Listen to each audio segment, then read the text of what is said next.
Olá, graça e paz do Senhor, tudo bem com vocês? Eu vou estar falando um pouquinho com vocês sobre o ofício do sacerdote. Bom, na pronúncia do hebraico, acho que é assim, Cohen, no hebraico, e no grego, hieros. E os dois têm o mesmo significado, que significa aquele que oferece sacrifícios. Bom, nós temos que considerar, em relação ao ofício do sacerdote, as seguintes determinações. Primeiro, o uso consenso geral. Segundo, as declarações expressas nas Escrituras. Terceiro, o uso da natureza das funções peculiar ao ofício. Com base nessas fontes, nessas afirmações, um sacerdote é um homem devidamente designado para agir em prol de outros homens, nas coisas pertencentes, inerentes a Deus. Porque o homem, por conta dos seus pecados, ele não tem acesso, ele não tem livre acesso à presença de Deus. Então precisa de um mediador, no caso um sacerdote. O ofício do sacerdote é mediar entre Deus e o homem. Oferecer também sacrifícios pelos pecados, reconciliando Deus com o homem, fazendo expiação pelos seus pecados e apresentando confissões e oferendas. O sacerdote também intercede pelo povo, não como um homem pode orar pelo outro, mas pela eficácia da autoridade que está sobre ele, com base que suas orações devem ser respondidas. Se um sacerdote for considerado apenas um ministro da religião, de pouco serviria admitir que Cristo é sacerdote. Considerando as afirmações anteriores, ficam determinados a relação que Cristo tem conosco, nossos deveres para com Ele, sua relação com Deus e a natureza de sua obra. Cristo é o verdadeiro sacerdote. O homem sempre teve consciência do seu pecado. O homem sempre teve essa consciência, sabendo também que ele não pode se aproximar de Deus. E necessita da expiação pela culpa, mediante uma satisfação da justiça divina. E por isso procuram alguém designado para que haja em seu favor. Assim, o sacerdote é designado para exercer essa função. Ele não é apenas um mestre religioso. Jesus é um sacerdote de acordo com o ofício, sob a antiga dispensação. No Velho Testamento, o sumo sacerdote podia ultrapassar o véu por meio do sangue que havia oferecido pelos seus próprios pecados e por todos os pecados do povo. Tudo isso era simbólico, representando o que no futuro ia ser cumprido pelo nosso Senhor Jesus Cristo. Era a sombra do que Jesus faria futuramente para toda a humanidade. Negar que Cristo seja sacerdote é invalidar as Escrituras. No Novo Testamento, o sumo sacerdote é constituído nas coisas concernentes a Deus, a favor dos homens, em seu benefício e em seu lugar, e declara que Cristo foi o tal sacerdote. Em Hebreus, Cristo é chamado de sacerdote, e o apóstolo prova por toda a epístola que Cristo tem todas as qualidades para o ofício, que Deus o designou e sua ordem foi superior à ordem de Arão. Seu sacerdócio substituiu todos os outros. Exerceu as funções do ofício, que é mediação, sacrifício e intercessão. O seu sacrifício é tão eficaz que não precisa ser repetido. Por meio do sacrifício de Jesus, os benefícios assegurados pela sua obra são: primeiro, expiação da nossa culpa; segundo, propiciação de Deus; terceiro, nossa reconciliação com Ele; Portanto, Cristo é verdadeiramente um sacerdote no pleno sentido bíblico do termo. Cristo é nosso único sacerdote. Somente Jesus tem acesso a Deus. Todos os homens são pecadores e necessitam que alguém o aproxime de Deus. Somente o sacrifício de Jesus poderia tirar o pecado. Somente através de Jesus Deus faz propício aos homens pecadores. Somente por meio dele que os benefícios que emanam do favor divino são comunicados ao povo. Os sacerdotes do Velho Testamento eram símbolos e tipos do verdadeiro sacerdócio de Cristo. O povo precisava ser constantemente lembrado de sua culpa e da necessidade de um sacrifício eficaz que poderia ser somente por Jesus Cristo. Os sacerdotes e os ministros do Evangelho não eram realmente sacerdotes. Quando os protestantes dão o nome sacerdote a qualquer classe de ministro, o termo substitui o termo presbítero. No entanto, para os romanistas não é assim. Para eles, o ministro é realmente sacerdote pelos tais motivos. Primeiro, faz mediação entre Deus e o povo, pretende oferecer sacrifícios propiciatórios, intercede tornando eficaz o sacrifício pelo pecado. Os sacerdotes romanistas são mediadores, porque acreditam que o pecador não pode pessoalmente chegar a Deus por meio de Cristo e obter perdão e a graça, e precisam da intervenção deles. São sacrificadores porque assumem a função de oferecer a Deus o corpo e o sangue reais de Cristo como expiação pelos pecados do povo. São intercessores, não como uma pessoa por orar por outra, mas como quem possui a capacidade de perdoar pecados. Por isso tem poder de vida e morte, as chaves do reino do céu. Eles atam e ninguém pode desatar, eles desatam e ninguém pode atar. Este é o mais elevado poder que o homem jamais assumiu sobre seus semelhantes. E quando é reconhecido, reduz o povo a um estado de sujeição. Mas a reforma deu ao mundo a quebra desse jugo de ferro, por meio das Escrituras, provando que os ministros da religião não são sacerdotes no sentido oficial do termo. A palavra sacerdote no Novo Testamento não lhes são aplicadas. São chamados de bispo das almas, pastores, mestres, administradores, governadores, servos ou ministros de Deus, despenseiros dos mistérios divinos.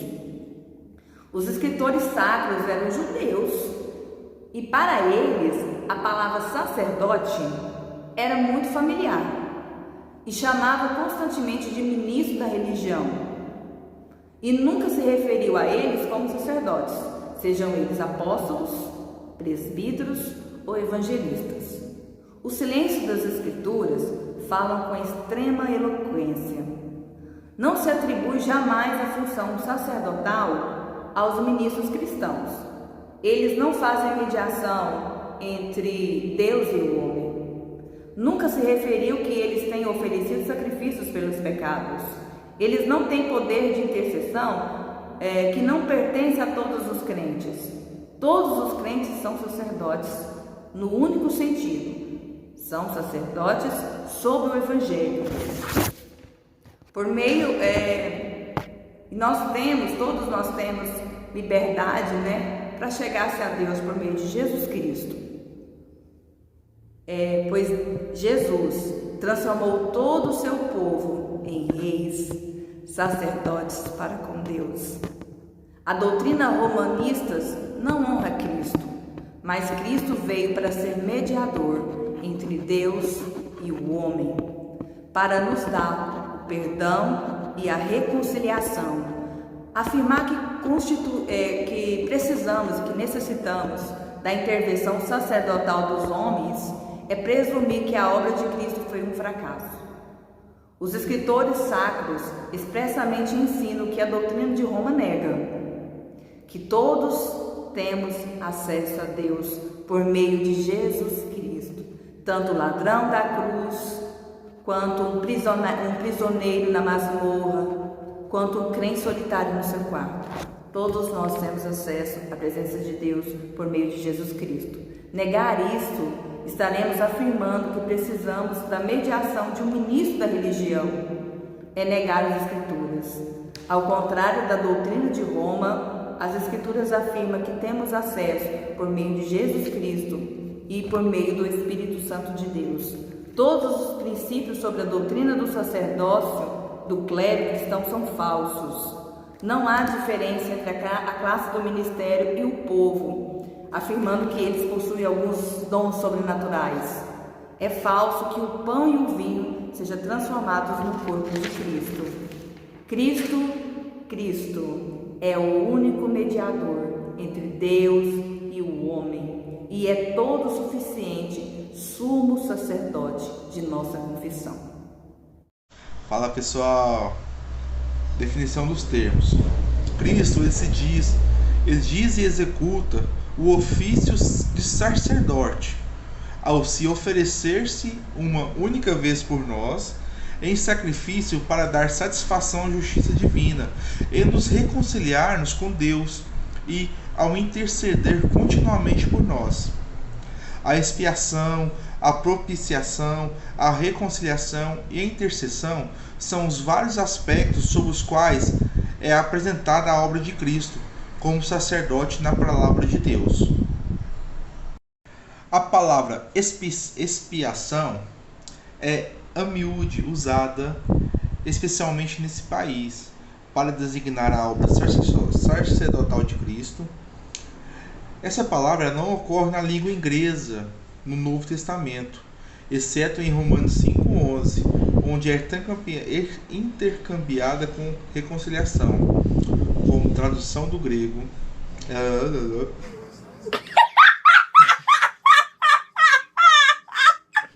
No Novo Testamento, ela ocorre com frequência. As objeções usadas contra seu uso para expressar a obra de Cristo são sua ambiguidade. Expiar é propriamente estar ou levar a estar em alguém.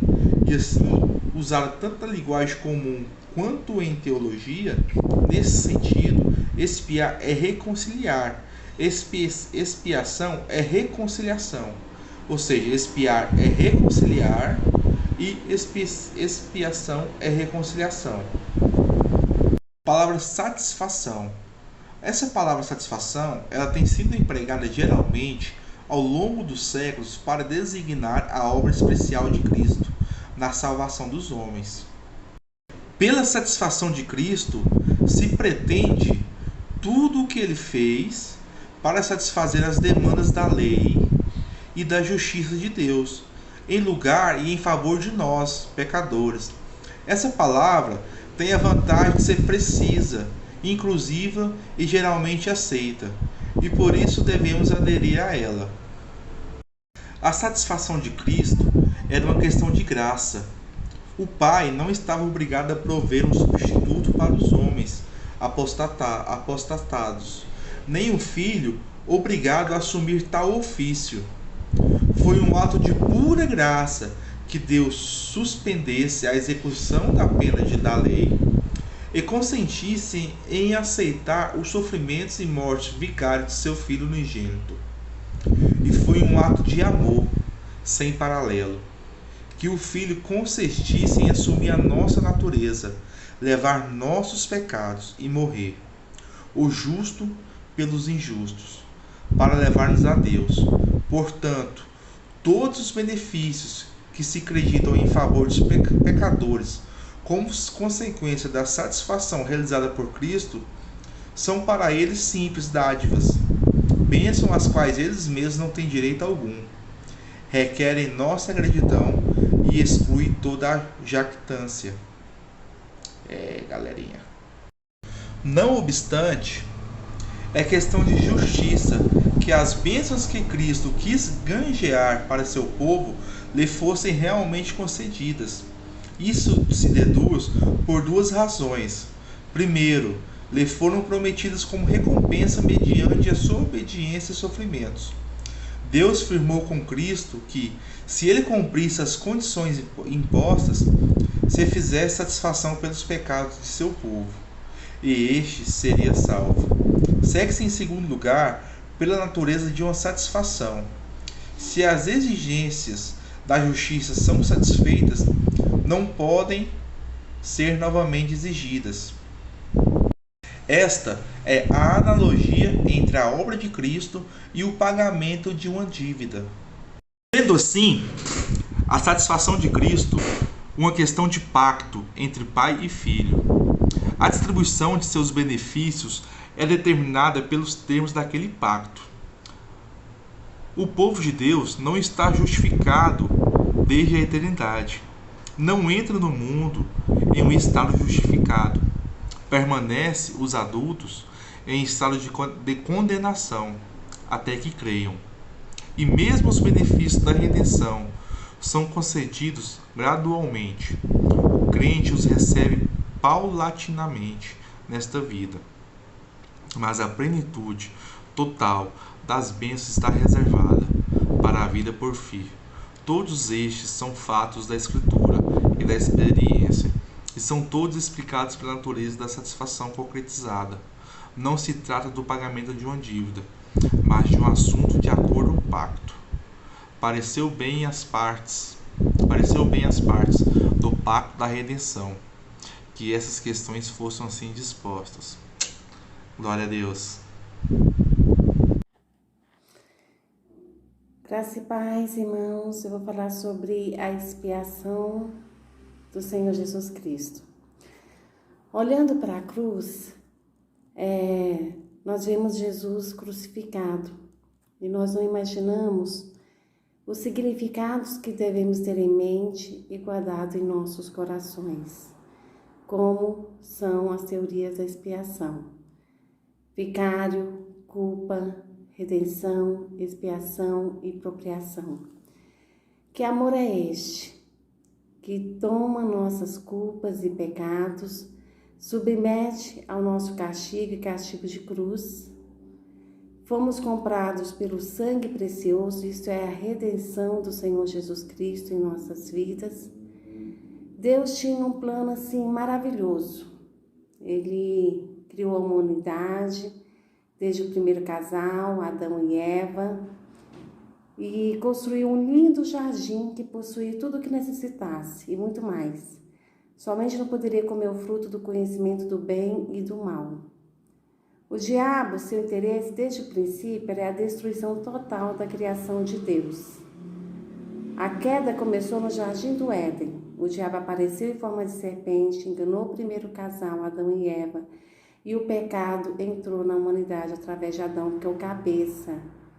Então foi como uma bomba atômica, explodisse 100.000 vezes aqui no mundo terreno e espiritual, Quebrou o vínculo entre a comunhão de Jesus, de Deus e a humanidade. Por quê? Porque até então eles tinham uma comunhão, Deus visitava sempre eles.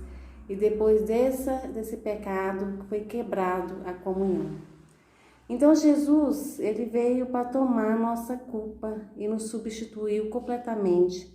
E nada se compara com os mártires e patriotas, que nós temos no nosso país, como Tiradentes, que foi enforcado por ideal. E também temos os impostores, muitos, como o Papa, que é considerado um Deus, e colocado como lugar de Jesus. Ele é muito certo que os papas nunca tenham reprovado ou rejeitado esse título que Senhor Deus o Papa, tem esse título canônico por Gregório XIII. Senhor Deus o Papa. Eles nunca reivindicaram isso. Mas a redenção paga por Jesus Cristo, por Jesus Cristo, por meio de seu sofrimento e sua morte na cruz, anula os efeitos do pecado. Assim é vicário, no sentido de que a morte de um homem pecador é substituído por outro sem pecado, para salvá-lo, tomando o lugar da morte do transgressor. O amor de Deus é justo, tanto na graça como também o juízo provém de Deus.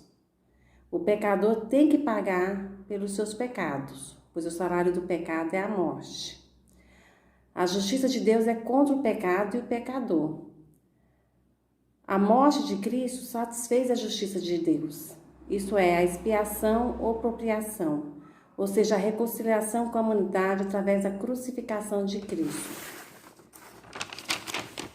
Sacrifício vicário ou sacrifício expiatório é conhecido como sacrifício substituto de Jesus Cristo pelo pecado do homem. Mateus 27:50 diz: E Jesus, clamando outra vez com grande voz, entregou o Espírito.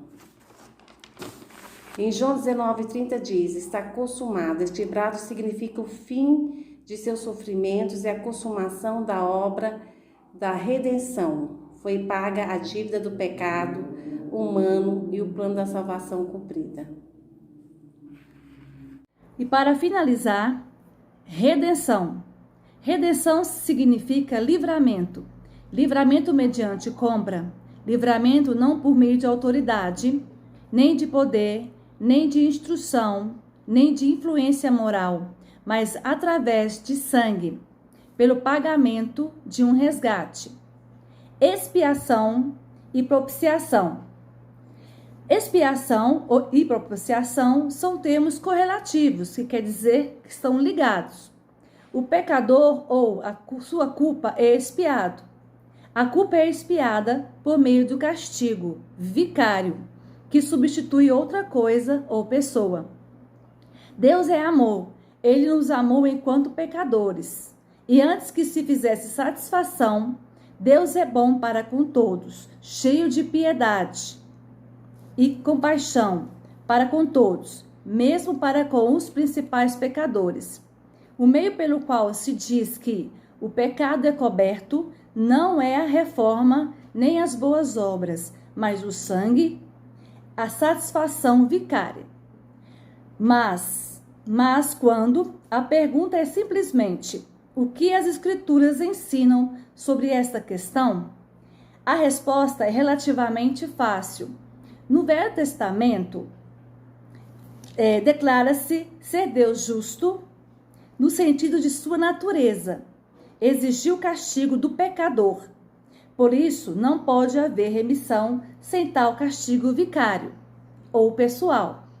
No Novo Testamento, envolve a substituição do encarnado Filho de Deus em lugar do pecador, o qual assumiu a obrigação de satisfazer a justiça divina. E esse fato deu plena e perfeita satisfação pelo pecado, suportando em lugar deles a penalidade da lei.